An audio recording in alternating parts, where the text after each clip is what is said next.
Hello, welcome to Raymond Castile's Basement of Horror. Thank you for joining me today. We're going to talk about Teenage Mutant Ninja Turtles.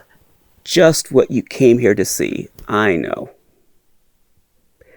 That's the kind of content you tune into Basement of Horror to see.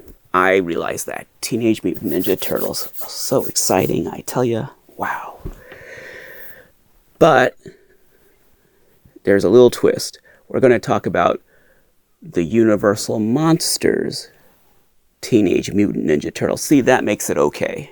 Now it's all better. But not the NECA ones. In recent years, NECA has released Universal Studios licensed monster versions of the Teenage Mutant Ninja Turtles characters. And they've done all kinds of different monster characters and variations, but we're not going to talk about those. We're going to talk about the original 1993 and 1994 Playmates Universal Monsters Teenage Mutant Ninja Turtles. It's so exciting. It's going to be the best show we've ever done. Let's look at a turtle. That's not a monster. Why are we looking at this toy?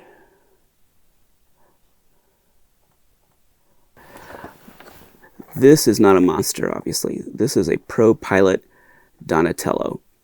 Now, the reason I'm starting off with this is it's kind of a lesson that rarity doesn't equal value.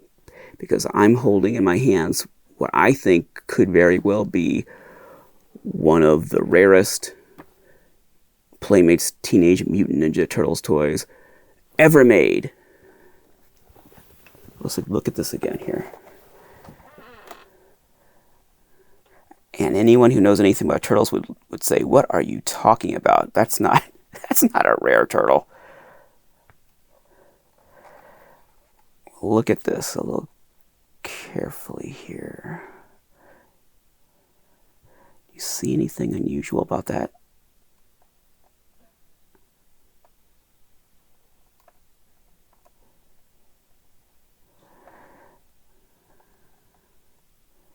I don't know if you can see it very well in the viewfinder.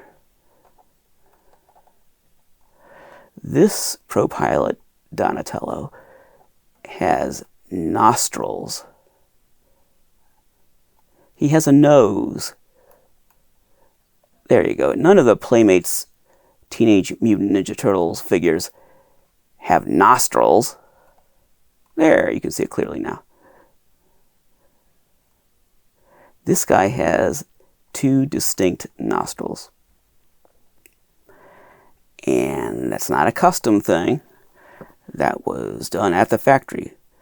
I was working at Target in the toy department back in the early 90s, and I was stocking shelves, and I was stocking these figures, and I was putting them on the peg hooks, and I saw this one had nostrils. And I said, that's weird. I've never seen a turtle with nostrils before. And there were other Pro Pilot Dons in the box, and they didn't have nostrils, just this one. So I set him aside, and I bought him, and I've never seen another one since. I've never heard of such a thing, because these nostrils had to be sculpted like at the prototype stage. They had to have, steel injection molds made with these nostrils in them. They had to make the tooling and spend all that money to make this head with these nostrils. This wasn't like some accident at the factory. This was deliberate. It cost a lot of money to make the mold, to make this head with nostrils in it. This was very deliberate. So why in the world and how in the world did this slip through? Why did they make a turtle with nostrils? Have you ever seen another Teenage Mutant Ninja Turtles figure from the Playmates era with nostrils? I have not. And I've been asking around about this thing for a long time. And I hope his bubble isn't coming off. And no one I know has ever seen another one like this. But that doesn't mean it has any desirability, because as far as I know, no one knows it exists, so no one cares, no one's looking for it, and it has virtually no value whatsoever. Whatever a normal Pro Pilot Don would sell for, that's what this would sell for. I don't know what the going rate is on Pro Pilot Don, but it's not much. So even though, as far as I know, this could be the only one of its kind in the world, at least on a card, but it has virtually no value. And I say that because the prices on turtle figures have just gone insane in recent years. I mean, they've gone nuts. Hundreds of dollars, thousands of dollars for individual turtles from the original Playmates run. And it just doesn't seem like there's any rhyme or reason. Now, let me tell you about the history of the turtles, just real short, and then we'll get into my history with them, and then we'll look at the monsters. So, Teenage Mutant Ninja Turtles, that was a concept created by Kevin Eastman and Peter Laird in 1984, and they started a comic book through their own publishing company, Mirage Studios. So they owned that company, and they published this turtle book, Teenage Mutant Ninja Turtles, and it was like a parody of Marvel's Daredevil and the whole Daredevil mythos, and also a takeoff on like the ninja fad. In the 80s, there was a fad about ninjas, ninja movies, learn to be a ninja, Shokasugi, and books teaching you how to be a ninja and all that. So it was a combination of those things. In 1987, they licensed the concept to Playmates Toys, and then Playmates worked with a studio to develop an animated show which premiered in 87, and then the toys themselves premiered in 1988. So the animated show came first, and then the toys. And the show ran for 10 years and made famous the catchphrase "Cowabunga" and the turtles eating pizza, and a lot of the personality that we associate with the turtles comes from that TV show, the animated show. Playmates made these figures from 88 through 1997, the original run, and it became the third best-selling action figure toy series of all time after G.I. Joe and Star Wars. Amazing. Now, in 1985, before the Playmates figures, there was a role-playing game, and it was very successful. And I mention that because for my brother and I and our little group of friends in our neighborhood, that was our Teenage Mutant Ninja Turtles. We didn't read the comic book, which was a very adult-oriented comic. It had a lot of violence. It was skewed toward an adult audience. We didn't read that comic book. We played the role-playing game, or at least my brother and his friends did. I don't remember personally sitting down to play the game. We played Dungeons and Dragons. We played Call of Cthulhu. I don't remember personally taking part in their turtle games. But my brother and his friends, they did have that role-playing game, and I'd read the book that came with the game, and I heard them talking about it all the time, and they had the little turtle miniatures, the little metal miniatures that were meant to be used with the game, and that was my introduction to turtles. That's how I first became exposed to them and learned the whole world of the turtles. And then a couple of years later, working at Target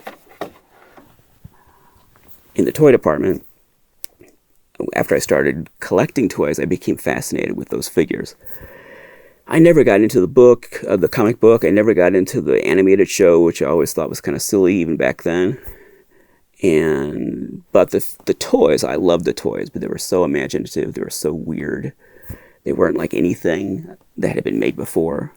You could say they were kind of like He-Man, but not really. They were their own thing. and I really liked them, and I ended up collecting at least a couple hundred turtle action figures. At least I had just about everything they made. At least everything until they changed the design of the card.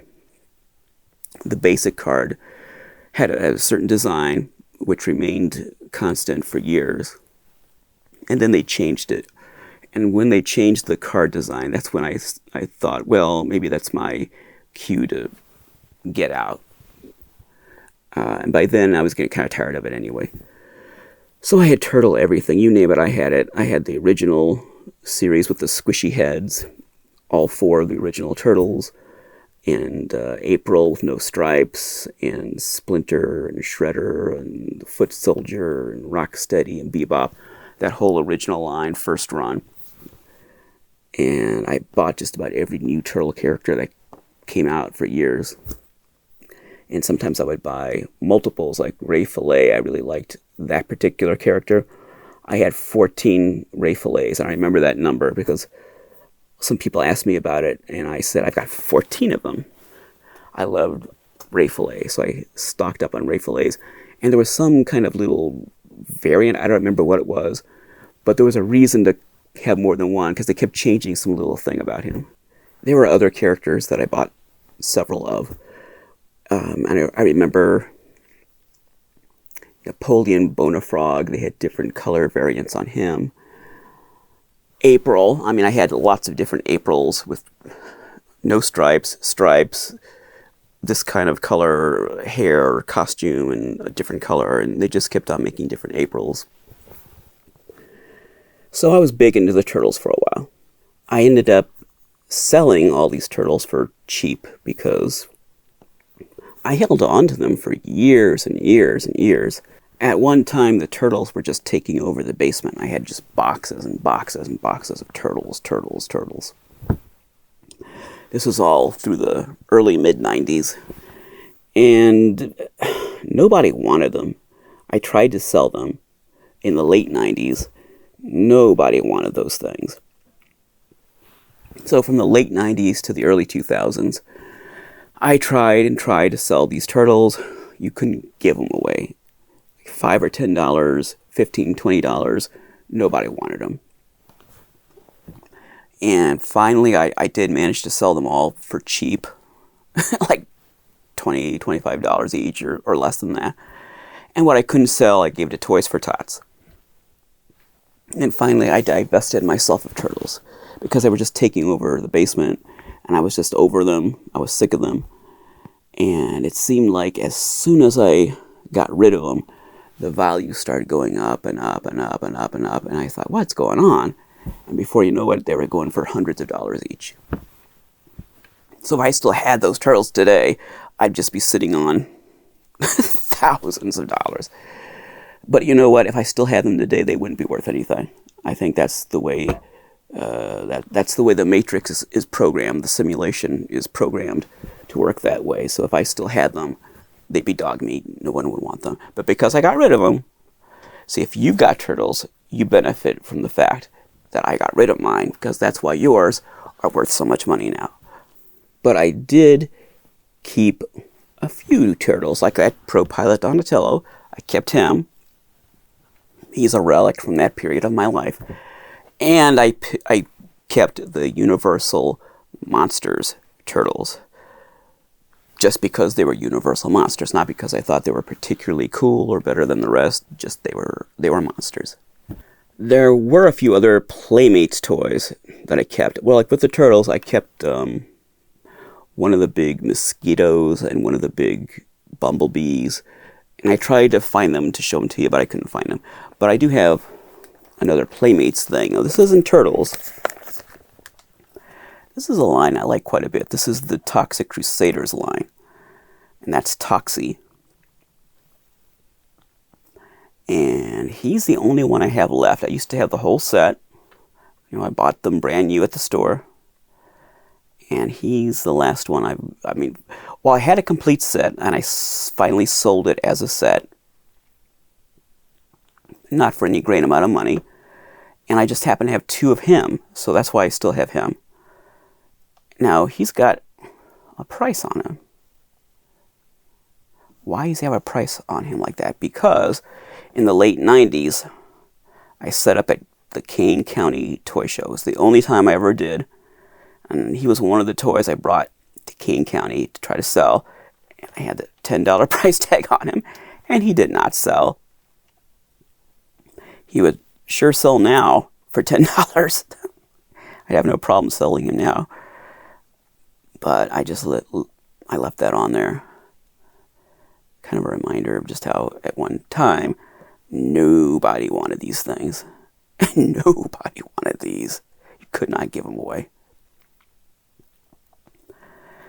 I would like to rebuild this set. I mean, prices have gone up considerably, but not as bad as Turtles. But still, it's cost prohibitive. I would like to own this set again. That would be nice. Now, if you've ever set up at King County, I don't know how it is now, but back in the 90s, there was this fine white powder that just covered everything, because I think they had these white rocks that covered the ground, and they just created this powdery, this white powder. It was this fine white powder, and it just got on everything. And you can still feel the white Kane County powder on this thing. As I'm handling it, I can still feel that powder, that fine white dust from Kane County from 25, gosh, probably 27, 28 years ago. Still there. You can never get rid of the Kane County dust. I don't know if it's still like that. They probably, I'm guessing they've remodeled it and things have changed. But that's another example of a Playmates toy. A cool one, kind of monster related. And I know that these have been reissued. I'm not sure by who or how accurately they were reissued. I'm not sure the whole story on that. This is an original one.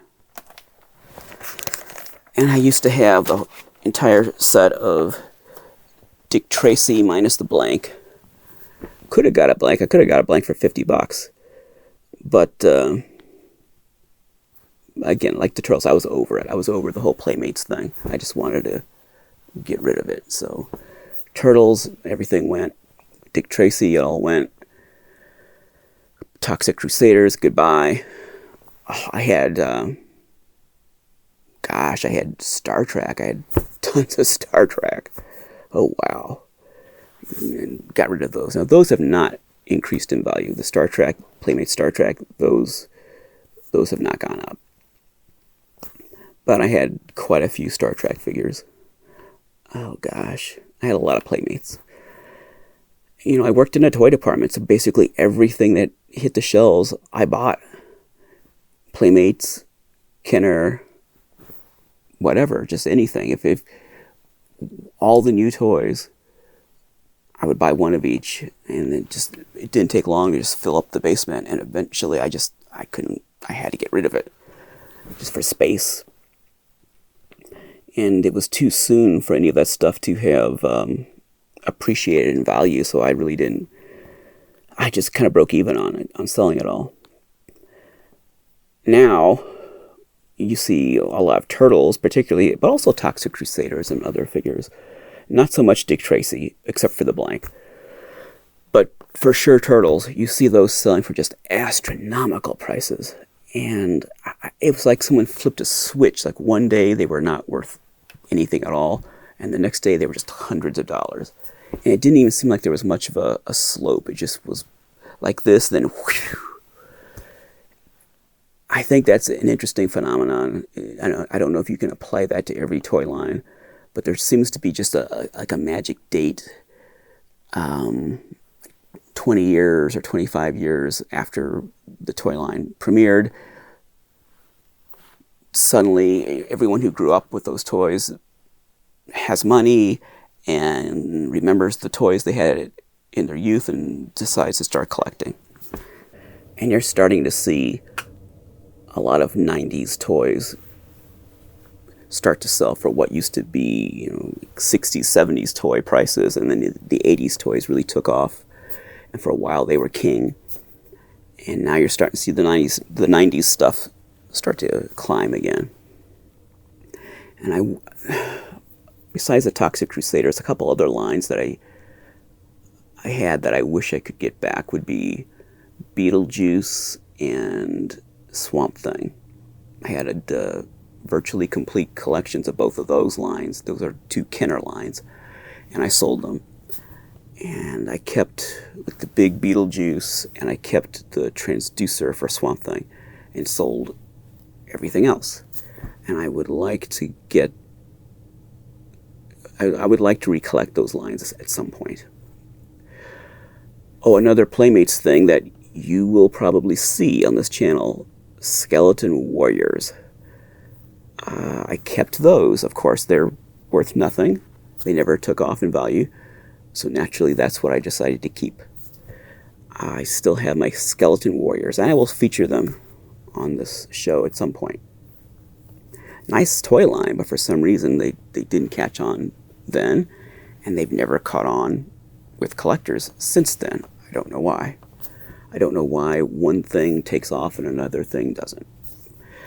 But that's enough talking about all this preamble about my experience with Playmates. So let's look at some toys. This box is kind of in the way. Okay, I just moved that box out of there so we'd have a little more room to work. I just randomly plucked this one out. What do we have here? And as you know, if you've watched this show before, I'm practically blind. It's no kidding. I mean, I cannot see anything out of my right eye. It's just a blur. My left eye, I can see okay. My right eye, forget it, nothing. I've got to have surgery on my eye sometime in the next year to try to restore my vision. But I really can't see these things. That's why I will make mistakes. I'll be telling you that about some detail on a toy, and you're looking at the screen saying, that's not accurate. That thing he's talking about, that's not on the toy. And then when I'm editing it, I can see that I'm wrong, because now I can see it clearly, but I can't see these things with my naked eye. I see that I'm holding a toy. That's about all I can see. Well, this is Raph. Now it's Raphael, the Renaissance painter, but do you pronounce it when it's short? Is it Raph or Raph or I don't remember. It's Raphael. Okay, so that's the character. And he is the mummy, and it has a logo like the official Universal Studios mummy logo.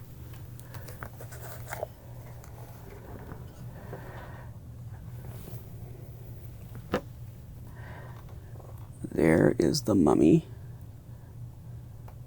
That's Raphael as the mummy.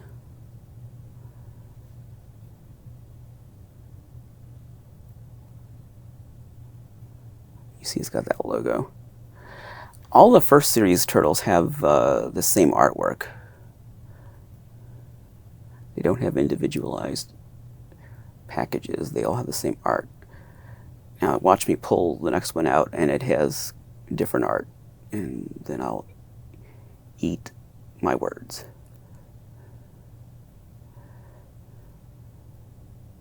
He looks like he would glow in the dark. I'll check and see if he does. I can't see right now.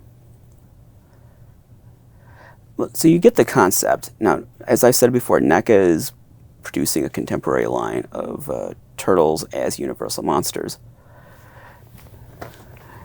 And they're turtles. And I remember at the time I looked at these and I did not get it. I thought, why? Why do they look like this? I don't see anything about him glowing in the dark. I don't think he does. Oh no, there it is. New Monstrous Night Glow. Yes, he does. Official Universal Monsters Ghostly Glow. Uh-huh. So he does glow. Save $3 on your next visit to Universal Studios Hollywood, Florida. New official Universal Studios Monster Turtles. Pretty neat. So he does glow.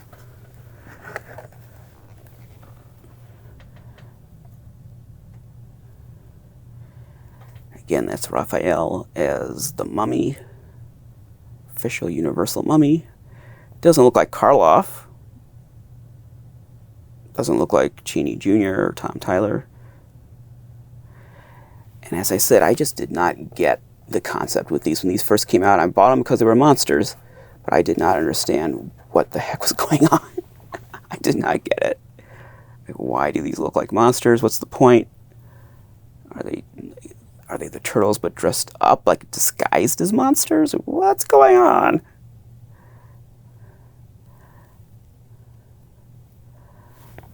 I did not understand it. But I bought them anyway. And I kept them just because they're monsters. Why not? And I don't think I brought these to Kane County because they're monsters. I didn't want to sell them. Okay, so this is Michelangelo as Frankenstein, or just Mike as Frankenstein.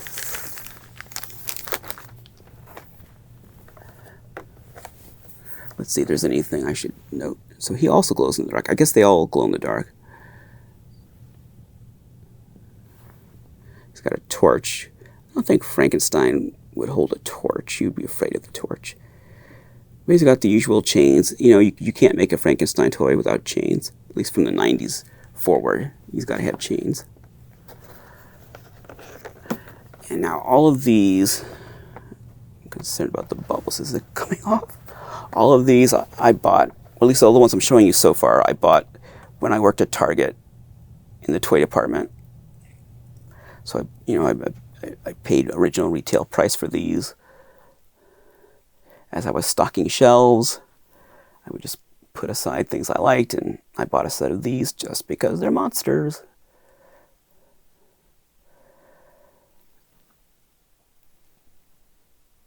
Same card style. This first series from 1993 has the same card style. All the figures are the same. The cards are the same. Now I kind of like him.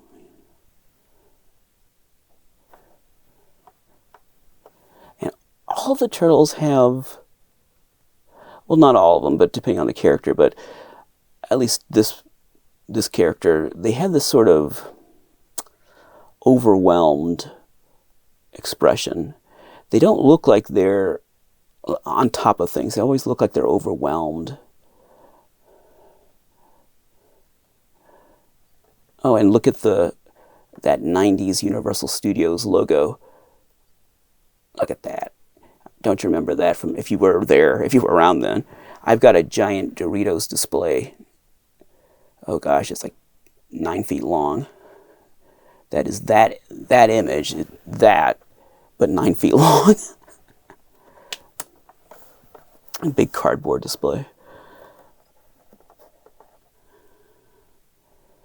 He's pretty cool, actually. I mean, now that I look at it, with older eyes, he's pretty cool. And I keep feeling the edges of these things. They feel like they're going to come off. Worries me. I mean, these things are getting old. 1993, gosh. That's a long time. Now they're 30 years old. Yeah, that edge of that bubble isn't really adhering very well. But it was probably like that all along. Yeah, I can tell it's probably always like that. And that's just the way these things are. You can't really do much about that.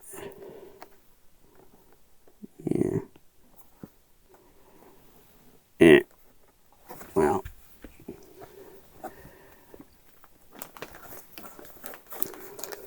Eventually, all these bubbles will fall off.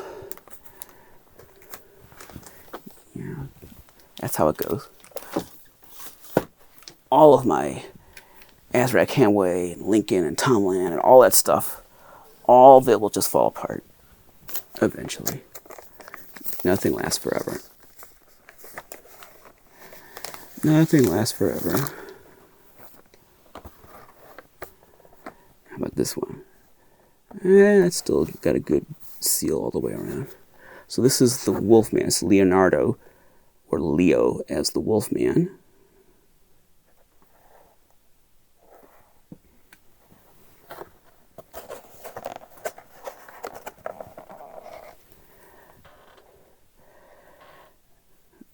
There's good old Leo as the Wolfman. And you can see he's got an authentic Lon Chaney Jr. likeness. Right there. You can just see Lon right in that sculpt. Yes, sir. Not really, but he almost looks like Curse of the Werewolf, doesn't he? With that ripped shirt, the ripped white shirt, and kind of a... I mean, he's a turtle, so he's got a snout.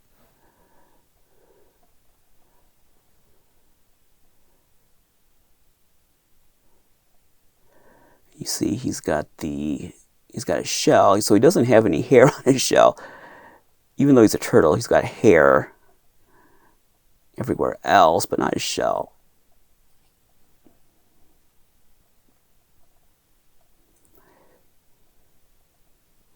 I mean, it's interesting how they translated these characters into monsters. That was interesting. It was just, the choices they made.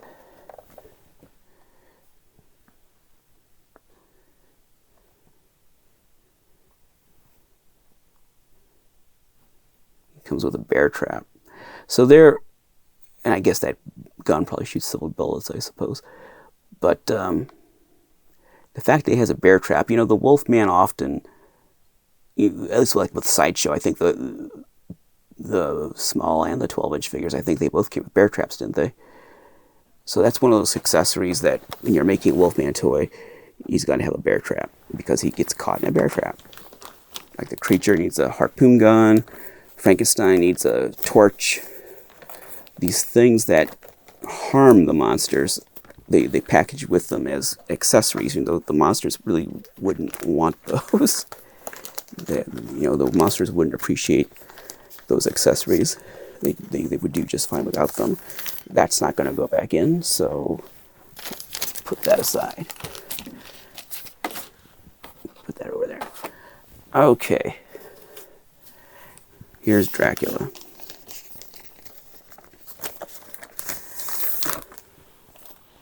And this is Donatello as Dracula, or just Don.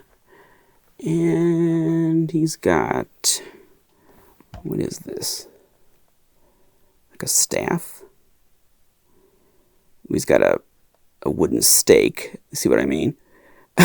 He's got a wooden stake. I'm sure he loves that. And like the rest of him, he glows in the dark.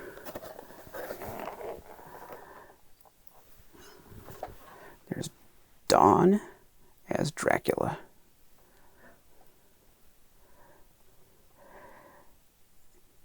Yeah, I don't think they had to get a license from Bela Jr. for this. I kind of doubt it. Although, maybe I should look at... that Wolfman and this, and just see if they did have some kind of actor license with these. I mean, I'd be surprised, but you never know. He's a little more elaborate with that cape. He looks a little more put together with that cape.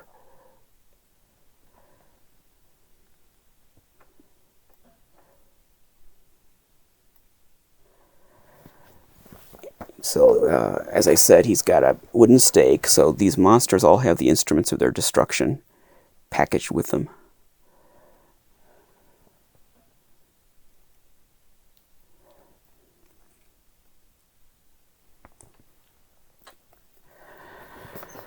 Let's see if there is any... I mean, I would be very surprised if there was a Bela Lugosi license.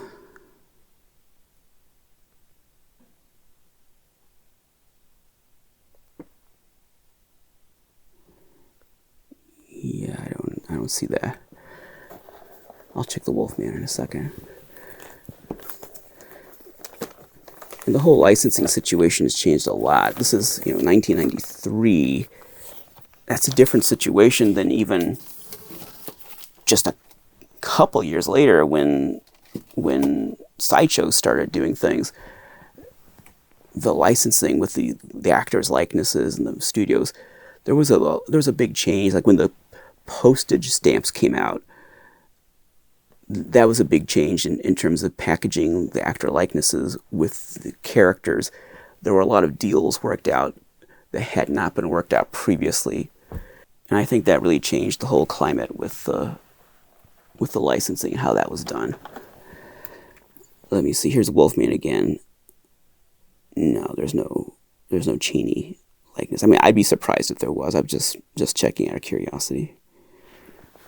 There's no likenesses on any of these toys. They're turtles. Okay, so those are all 1993. Let's go to the second series, 94. They had a second series, and these cards are a little shorter than the first series cards. They changed the cards. There's that plastic, for those of you who like the sound of plastic. I think, do these have individualized cards? Nope, they don't. Nope, they all have the same card. But they're smaller. They're smaller compared to the first series. Yeah, see.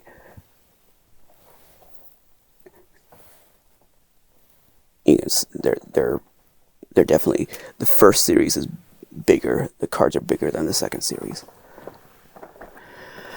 So this is April O'Neil as the Bride of Frankenstein. They've got a different Universal Studios logo at the top. Doesn't look like they have the monster name above the bubble. It's on a sticker, Bride of Frankenstein April. Pretty straightforward. And does she have... You can't really see the accessory she has. Creepy cracked monster movie camera. Bandaged monster mic. Electrode power switch. Scare away hairspray. Nasty ninja fright star. It's a little different philosophy behind the accessories on this. And the back is very different. So there was a big change from 93 to 94. There's April as the Bride of Frankenstein.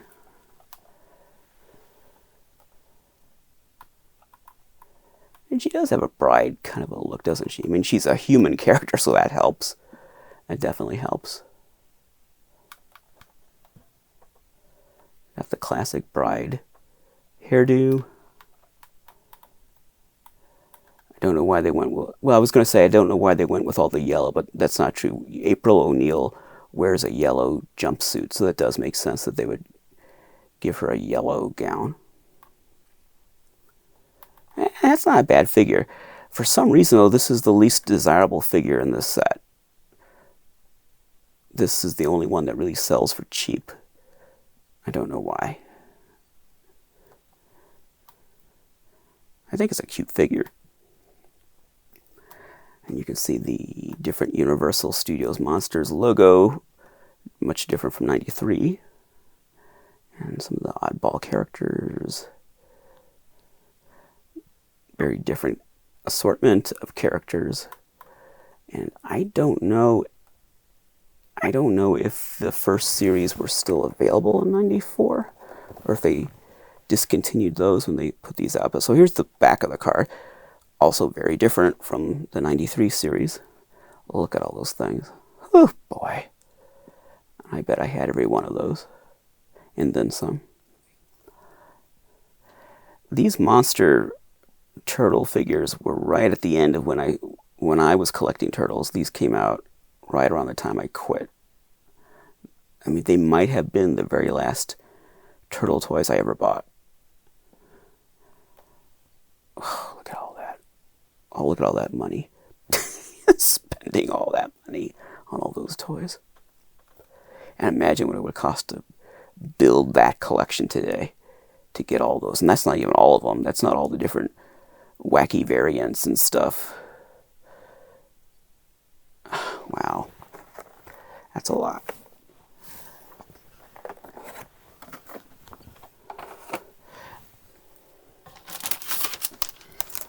Let's see if we get her back in her little bag. And it seems like the cards might be I mean, these cards, the second series cards, are more like the standard turtle cards. You know, like the standard assortment turtles. They came on cards that look more like this than those larger first series cards. And these bubbles seem like they're more firmly attached.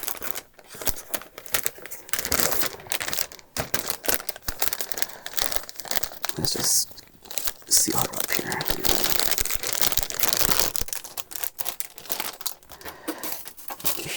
Okay, here is the creature. And I've got a little bit of a story with him. Come on out. Aww, he's cute. Okay. I like him. There's the creature from the Black Lagoon. Now what character is he again? He is Leonardo. And it's not like creature Leo or something. It's just creature from the Black Lagoon, Leonardo. It's just, spells it out. They don't try to be cute about it. And there's a picture of a camera on there, and I'm wondering, does he come with some kind of camera? Because April did. No, he doesn't. I was wondering if that camera was a theme, like they all came with cameras. No, only April does. Because April is a journalist and a photographer, so it makes sense that she would have a camera. Creature has a trident. I keep interrupting your view of the creature because I keep wanting to see what he has here.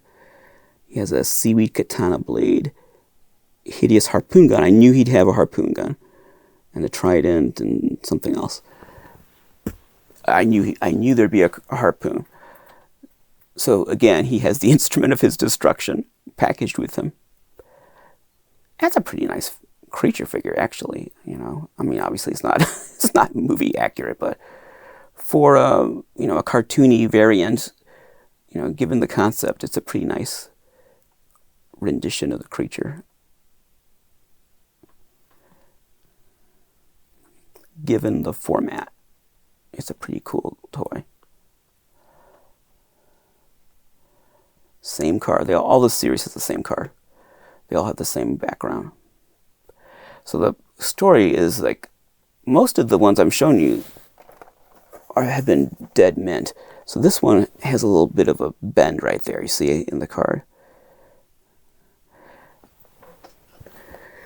When I bought him at Target, he did not have that. Some of you might have watched my documentary In Love with Toys. I made it in 1995. It's about toy collecting. And in that documentary, there's a host. He was originally supposed to be an on-camera host, and that character was played by Mike Elder.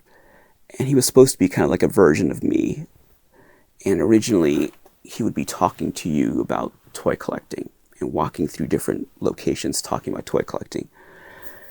And I cut all that out. So if you watch it, it's on my channel, In Love with Toys, you won't see him addressing the camera. You'll hear his voiceover, and he pops in a couple of times at the beginning and at the end, but he never looks at the camera and talks to the audience. But originally, he was talking all through. He was hosting the thing. And there was a scene in FAO Schwartz. You remember that place? We had a pretty nice FAO Schwartz in the St. Louis area. So we got permission to shoot in there. And there was a scene where he had this hey, it isn't Basement of Horror if I don't show you my Azrak, my creature. This is my childhood creature. And if you've been watching for a while, you know about my little buddy here. So there was a scene where he had these in Love with Toys, the host, and he was holding these up, and he was making some kind of point about like the then and now. You know, this is like when I was a kid, this was the creature I had, and now this is the creature. It wasn't a negative point. It wasn't like look what's happened to the creature. No, it was actually just about the continuum of how what's old is new again, and how things keep recurring. The same kinds of toys will, each generation has similar versions of the same thing. And in the process of shooting that, this fell. Now, it wasn't Mike. I think it was me. I was the one who dropped it. This fell. And that's how it, in FAO Schwartz, and that's how it got this little dent on that side. That little dent. It was mint when I bought it at Target, but I dropped it at FAO Schwartz, shooting in Love with Toys, and that's how it's bent. So every time I look at it, I think of that day shooting the documentary at FAO Schwartz and how this fell. I was, taking it out of a box of props or something, and it just fell. Oh well. But that's the only thing that happened to it. It didn't, it doesn't look like it was any worse for wear, just that one little blivet. And these toys could easily come out of the shipping case with much worse than that. So it's really not that bad. And that he might be my favorite of the line. I'm partial to the creature, but he might be my favorite of the series. Because I really do think he is a good creature from the Black Lagoon figure, not just a good turtle figure. I like his skin texture and his color and everything. So all the ones you've seen so far, I bought at Target. Now these last two I bought on eBay years later. And wouldn't you know, they are by far the most expensive in the line. He's got a sticker or something there. So this is the Metaluna Mutant, and he is Raphael as the Mutant, or as they say in the movie, the Mutant. There's Raphael as the Metaluna Mutant. And I do like this. I think they did a really good job on this one too. I guess the more rubber suit monster type characters lend themselves to that turtle format. And April, because she's a human character, she lends herself to that Bride of Frankenstein character design. So when you try to put a human style monster like Dracula and superimpose that on the turtle format, it doesn't really work. And that's why that first series is, I think, the weaker of the two. But when you take this kind of very monstrous rubber suit type character and add that to the turtle format, it works great.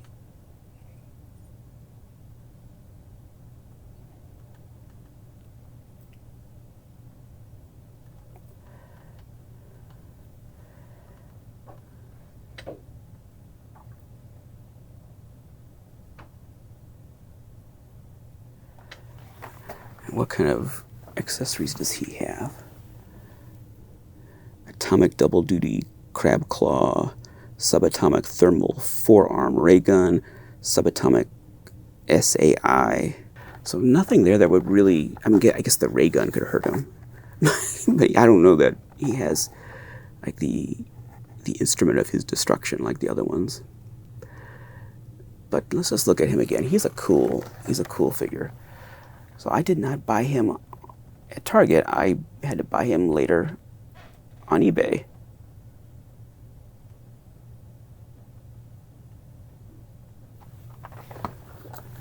And this last one is by far the most expensive one.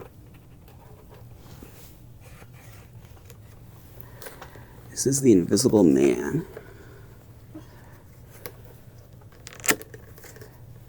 And again, I had to get him on eBay. I didn't get him at Target back in the day. This is Michelangelo as the Invisible Man. No cutesy kind of name, just the Invisible Man, Michelangelo. Just very straightforward. And what accessories does he have? Test tube, nunchakus. We always call them nunchucks. Cool disappearing chemistry set. Bandage mask with goon goggles. Okay. So, he does not have the instrument of his destruction. He has some weapons and stuff. He has a chemistry set. And he has his bandages for his head. So there's the Invisible Man, Michelangelo as the Invisible Man. He has a clear head and a clear hand, and I think, yeah, one of his feet is clear. And you see he's got a little bandage mask there. Isn't that cute? So you can wear that. A lot of these have reddish heads, and I guess it's because of the paint on the mask that bleeds into the plastic and makes it turn red. I don't like that. I'm glad that he's still pretty clear. I don't know if he's as clear as he was when he was brand new, but he's still pretty clear. You can see that hand is much more clear because it doesn't have that paint on it. Same thing with the foot. But the head looks like it's maybe turning red. Part of it is just the paint just kind of reflecting in the plastic, but I think the plastic is changing color. I think the paint is sort of seeping into that clear plastic. At least he's not wearing pajamas. I don't think he is he? No, he's wearing his suit. So this is more like when he's arriving at the inn at the beginning of the movie, which is borne out, I think, by that outfit he's wearing in the illustration.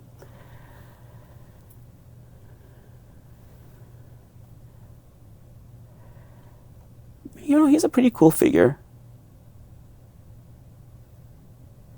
but he's the Invisible Man, and generally the Invisible Man, just, you know, as a character, he's not the super cool, gotta have it character in a monster line.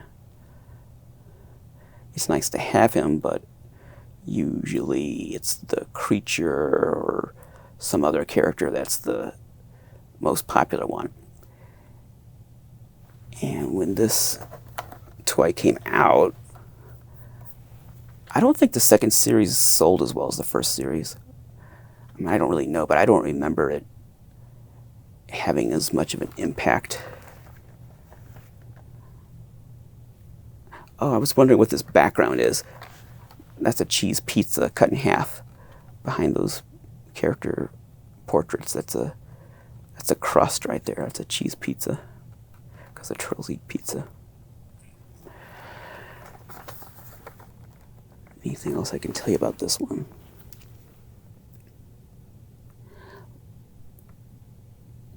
He's cool. Condition-wise, he's probably in the worst condition, which, I mean, he's in great condition, but compared to the ones I are directly from the shipping case, if you're picky, I don't even know if these would show up on camera, but he's got, you probably can't even see it, but he's got some little, there you go. Yeah, he's got some little creases and, you know, nothing serious. But he doesn't have that, you know, little blivet right there. He doesn't have that factory fresh kind of quality that the other ones have. The ones that I bought directly from Target when I was working there, you know, out of the shipping case and into my collection. Those just have that right off the assembly line, case fresh look. And you can tell he's got a little, you know, nothing serious, but a little wear here and there. Nothing terrible. For a 30-year-old toy, a lot of collectors would say this was mint. And he's in great shape, but he's compared to the other ones, it's not quite as crisp.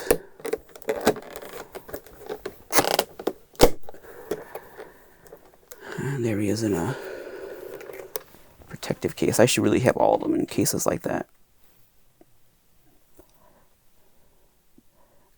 Doesn't really affect, you know, how well you can see him. You can see him just as well with that on. Now this particular figure, this is the most expensive one in the line.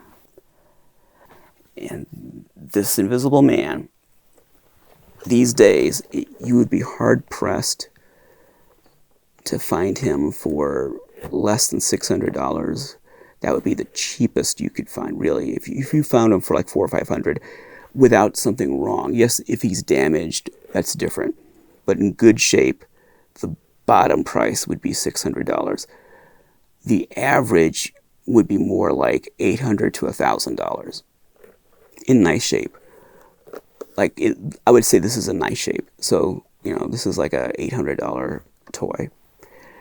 And they can go for $1,000, even $1,500 if they're just, you know, factory fresh, or they don't even have to, they could have problems. It just depends on the day of the week.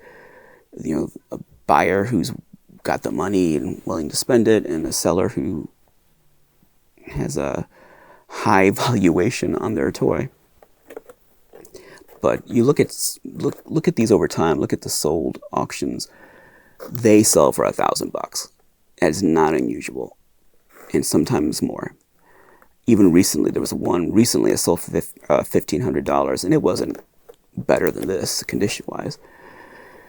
But they also sometimes sell for, like, you know, $6-something, $6.99, $6.50, whatever. So they sometimes, you can get a good deal. With these, that's a good deal. $600 is a great deal.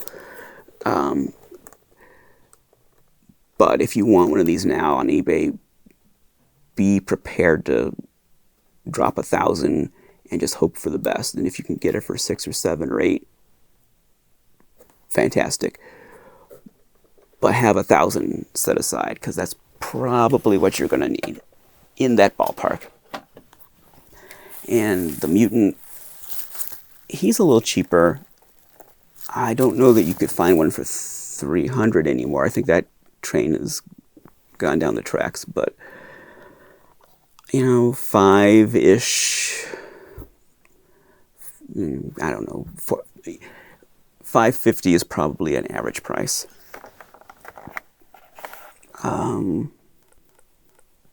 You might find them for $3-something. You might find them for $3.50.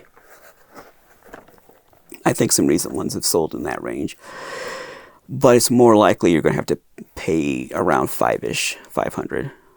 So try to get them as close to $3 as you can get, but be prepared for $5 or $5.50. And that's, again, I like the Mutant. There's the Mutant. Oh, I should have mentioned, he's got a color variant.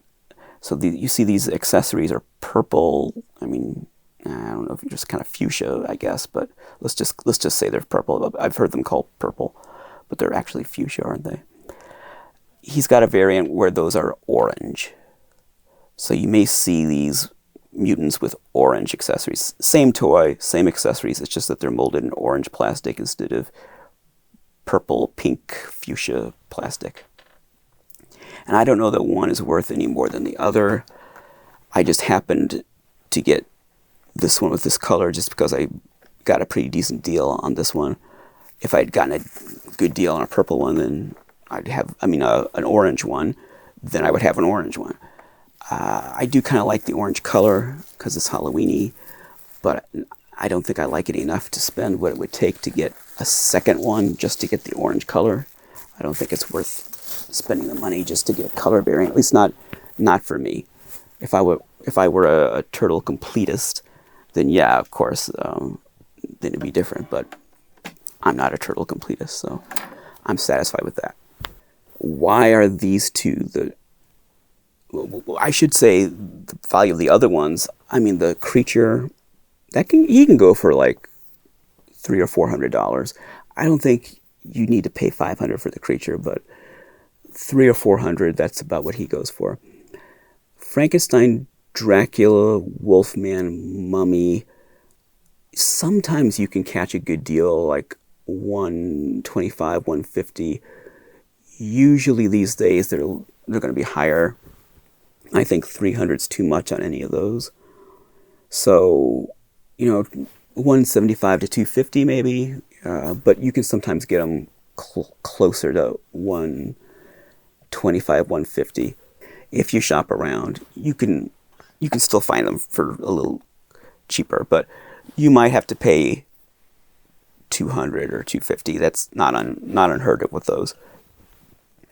But as of this recording, they're not consistently going for 300 and up. Not that first series.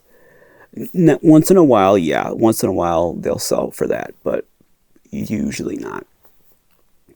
April is under 100. You can still get her for like $75, even less than that, $50. For some reason, she just doesn't sell. Or she sells, but she doesn't sell high. She doesn't command a high price. I don't know why. It's not that the Mutant and the Invisible Man are, and also let me put a little caveat on these prices. That's based on like eBay searches over the last few months. Looking at these things, you might go on eBay and you might find the first series selling for $700 or something. I don't know. You might find April selling for $1,000. I don't know. Take it all with a grain of salt. It's not the gospel. I'm just going by memory of what I've seen in recent months. But these things change so much, especially now going into Christmas season. People, and coming off the Halloween season when monster stuff sells for higher. Now going into the holidays, there might be an inflated price. So this is probably not a good time to buy any of these. Maybe wait until first quarter when prices tend to go down. January, February, better time to buy this stuff. But they're all expensive. Even April, that's still expensive. Even if it's $75, that's not cheap. And, a couple hundred for the first series. And going up into the $300 or $400, $500, $800 range for the second series for Creature, Mutant, and Invisible Man. That's expensive. Why? Why are they so expensive? What happened to these things? And it's particularly the Mutant and the Invisible Man. Why? You can go on eBay any day of the year and find multiple carded turtle Invisible Man figures. Any day of the year, you'll have a selection. Same with the Mutant. They're not rare at all. They're not rare, but they're expensive. You won't find them for cheap, and they get those prices. People pay those prices. They're not just people, asking that price and it hangs around for months or years. No, people pay those prices. Look at the completed auctions. People buy this stuff. I remember when I was trying to buy the Mutant and the Invisible Man, but I would find one, I would think, oh, I can live with that price, and it's a good shape. And I would start, I would save it and think about, preparing to buy that one. And then I'd go back a day or two later and it would be sold. So people, I've had them sell out from under me a few times. So there's a demand for them. It's not just once in a while they sell. There's a demand. People want these things. And they pay these prices. And I don't know why. I mean, I paid up for Invisible Man and Mutant because I had the other ones, and I wanted to complete the set. If I didn't have the other ones, I would not have bought those. But, I feel like I got lucky buying the other ones at retail price back in the day, so I can just sort of average out the price of, think of it that way. And then it's not so bad. I can't explain why these things sell so high. I'm not complaining, things sell for what they sell for. It's just, supply and demand. But as I said, the supply doesn't seem to be a supply problem with these things. It seems like if you want them, they're available. But I think it's just vintage Playmates turtle stuff in general. It just commands a high price. Well, I'm happy to have been able to show you the entire set of the Universal Monsters, licensed Universal Monsters, Teenage Mutant Ninja Turtles figures from Playmates from 1993 and 1994. I hope you enjoyed it. And you know what you're facing if you want to collect that set. You know what you're in store for. But it's a fun set, it's cute, and if you like turtles and you like monsters, or you can just go to the store and buy the NECA ones, which I'm not interested in those. That's not my thing. The way the style of those toys is not my thing. I like the vintage Playmate style. But the NECA ones aren't cheap either. I'm sure 10 years from now, I'm sure they'll be up there. I think that's enough talk about turtles. I don't know when this will upload, if it will be before or after Thanksgiving. But as far as I'm concerned, the holiday season begins with Halloween. That is the start of the holiday season. And then we have my birthday, a little over a week after Halloween. And then Thanksgiving, and then Christmas, and then New Year's, and that's the holiday season. It starts with Halloween. So I hope you're having a good holiday season. I hope you have a great rest of the year. And we'll be back very soon with more Basement of Horror. Until then, the one who dies with the most toys is dead.